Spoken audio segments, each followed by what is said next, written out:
Hey everybody, I'm Allie and welcome to What the Hemp. This is the very first episode that we have ever recorded. Welcome to 2020, Happy New Year. And we are starting this channel as a way to help educate, support, and provide a little bit of guidance for everyone, whether you are looking for education on CBD and to understand it a little bit better, or if you are actually in the hemp and CBD industry and we can give you a little bit of insight on our process so maybe you won't make the same mistakes we did.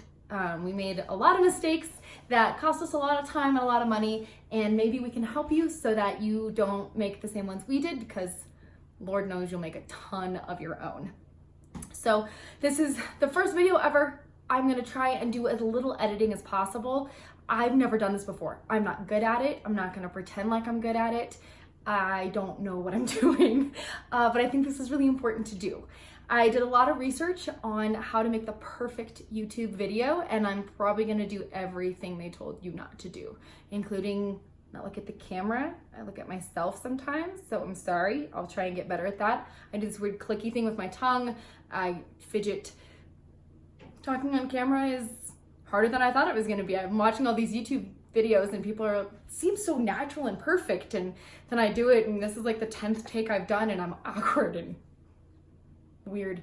So bear with us. The point is for this to kind of be sucky, because I want to be able to look back on it in a year and say, wow, look how far we've come, look at the value we've provided to people. And even though this is a really intimidating process, we didn't let fear hold us back. And we decided that you guys are more important than us, because it's not about me and my insecurities and my fears. It's about you and the fact that you as the general public deserve to have a place where you can go to find the education you need, to have a safe place to ask questions or engage with people or find out business insight that you can't find anywhere else. And I believe the public is vastly undereducated and underserved in this area, and it's not fair. And it's our fault for not stepping out of our comfort zone and giving you guys the education you deserve. That's what this channel is all about.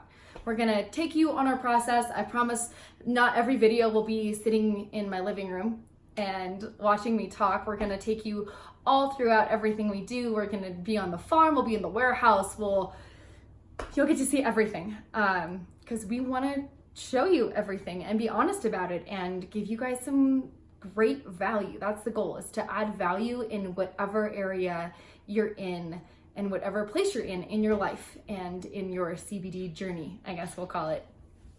So first thing we're gonna talk about is the Wild West of the 21st century, the hemp industry.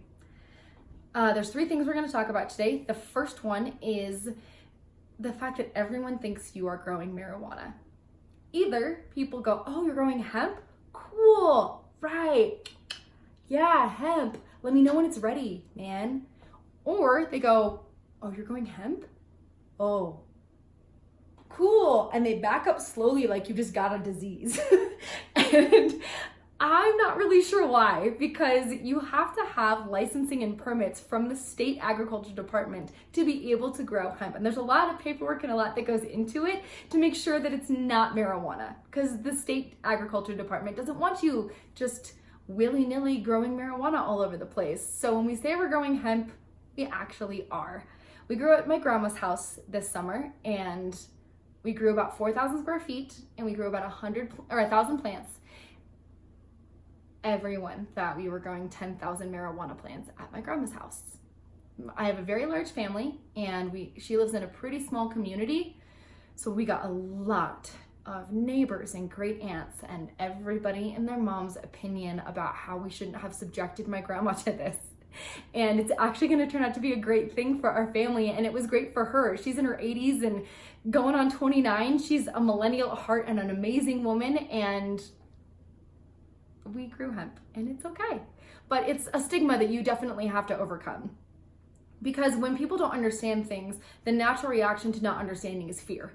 And that's why we're doing this, is to help educate people and give a place to comment, ask questions, critique things, get mad, whatever, just engage with us so that we can help this process, because there isn't a place to do that. So when the natural reaction is fear because you don't understand, we get that. We get where you're at, and that's cool. We're trying to add value to dispel some of those issues, which is why I'm putting this YouTube video out there, even though I'm not good at it yet. I'm gonna do a lot of weird things with my hands probably, sorry. To give you guys a little bit of an easy comparison between hemp and marijuana, I'm gonna compare them to mushrooms. Now, it's not an exact comparison, this is just a general idea, so hopefully you can understand it a little bit better. So with mushrooms, you have a shiitake mushroom that you use for food and cooking, has some great medicinal properties. Then you have a magic mushroom that's used for the psychoactive benefits or experience, I guess you could say, not for cooking. Both are mushrooms. They grow, taste, smell, look like mushrooms. Very different effects on the human body. Same thing with the cannabis plant. So you have hemp, which is used for its medicinal properties and a lot of other amazing things. It's very fibrous. It's got a lot of really awesome potential. And then you have the marijuana plant, which is used mostly for its psychoactive components, in addition to some medicinal components and things like that. But mostly for this example, psychoactive components. They both grow, smell, look, and taste like the same. So it's important to differentiate between the two because they have very different effects in the human body. The only way to tell is to test it. And so that's why the state agriculture department requires so much extensive paperwork and testing, because you need a certificate of analysis. We call it a COA that tests the potency of the different cannabinoids in the plant. And you have to have less than the legal limit of THC. And what that is actually in flux right now. Some new laws are in process of being passed. So when that is actually passed and finalized, I'll share that with you guys. It kind of depends on state to state right now. In Colorado, it's less than 0.3% Delta 9 THC and less than 1% total THC. It's probably going to change fairly soon. I'll explain in another video what the difference between Delta 9 and total and things like that are. But just wanted you guys to have a frame of reference. So if you are growing hemp, it's important that you ask your seed breeders or your clone providers for their COA. It's also important you ask if they've tested the flower. They need to have grown the plant and tested the flower to provide an accurate COA. There are some places that will test the stems and the leaves, but never the flower. The issue you run into with that is if you grow it and then test the flower yourself, or the state agriculture department comes out and tests your flower in the field and you test hot, which is over the legal amount of THC allowed, you cut everything down. All of it. I can't even imagine what that would be like. You work so hard, you grow all these acres, you're in the sun all summer long, you spend so much money, and you have to cut it all down because you tested hot because you got an inaccurate COA. So please do your research, ask the questions, and find a really high quality company that you think you can trust in order to have really great seed and clones for your grow season. On the consumer end of that, if you are buying a CBD product, it's important that the CBD company can provide the COA for you. If you are growing it, so when we grew it, we had to get COAs from our seed breeders, which we got. They had tested the flower, we trusted them, it was great.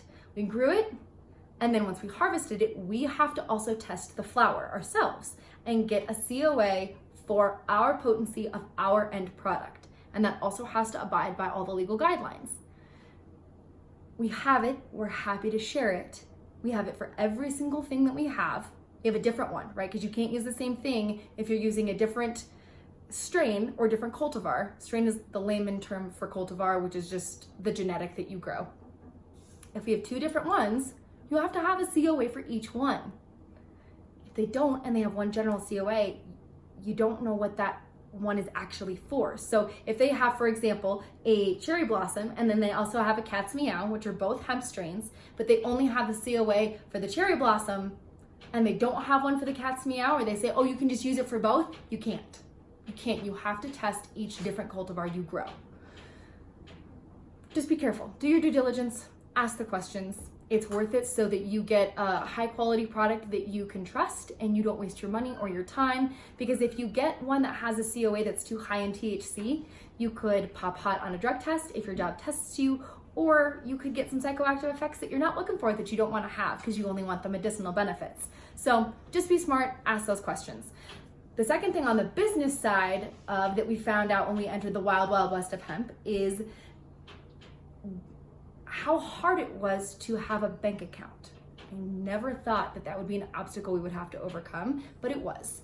So having hemp or CBD in the legal name can pose a problem because it's hard for you to get ranked on the first page of some of the top search engines if there is hemp or CBD in your domain name. We had 2 bank accounts from 2 different banks shut down on us because we had hemp in our name. Third-party merchant processors wouldn't approve us because there was hemp or CBD in our name, and we did hemp and CBD sales. They wouldn't approve us. I never thought that would be an issue, but it's set us back probably 6 or 8 months on the retail and business aspect of things because you have to overcome that. Now in 2019, we did pass the Safer Banking Act as a nation, so the banks are not allowed to discriminate in the hemp industry anymore. But it is still considered a high-risk industry. And once again, lack of information and lack of education creates fear. And so they just go hands off, not touching it. Sorry, no. Welcome to the wild, wild west. It's part of the process. But if you call yourself, for example, Revive Hemp Farms versus Revive Farms, Revive Farms is an easier thing to get ranked on for the search engines. It's an easier way to get accepted for third-party merchant processing. It just makes life just a little bit easier. Still both hemp farms. You can talk about hemp and CBD on our websites and on our social media, but you just don't have hemp in the name. Now, speaking of social media, that's the last thing that we didn't realize we were gonna have issues with, is there's a lot of things you cannot do on social media concerning hemp and CBD. You can't do advertising, and you have to be careful about the things you say and the claims you make because they don't want that listed on there. They'll delete your posts, they'll shut your accounts down, and you have to be really careful about what you say, which might actually be one of the reasons there is not a lot of education out there, because it's hard. It's really hard when you can't advertise your product or talk about the benefits of it on social media because of the possibility of inaccurate claims or overclaiming things. It creates a real problem.